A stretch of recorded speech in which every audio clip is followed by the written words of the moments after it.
പറഞ്ഞാലും കഴിയാത്ത നന്മകളാണ്, പുണ്യങ്ങളാണ്, നിഅമത്തുകളാണ് മുഹറമിനുള്ളത്.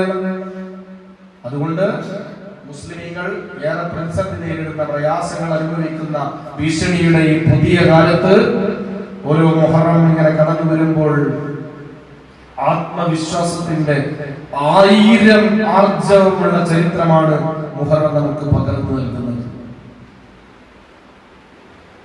ഹാമാനും ഫിർഔനും നമ്രൂദുമെല്ലാം കാലത്തിന്റെ ചവറ്റുകൊട്ടയിലേക്ക് വലിച്ചെറിയപ്പെട്ട ഓർമ്മ കൂടിയാണ് മുഹറം. അതുകൊണ്ട് നമ്മൾ ഭയപ്പെട്ടുകൊണ്ട് ജീവിക്കേണ്ടവരല്ല. ഏത് വിഷമതയിലും, ഏത് പ്രതിസന്ധിയിലും, ഏത് ഭീഷണിയുടെ നടുവിലും നമ്മൾ പ്രതീക്ഷ കൈവിടാതെ കോൺഫിഡൻസോടുകൂടി ഇരിക്കുക. അള്ളാഹു നമ്മുടെ കൂടെ ഉണ്ടാകും എന്നാണ് മുഹറം നമുക്ക് വിളിച്ചോതുന്നത്. നിഅമത്തുകളും പ്രതീക്ഷകളും പകരുന്നു മുഹറം.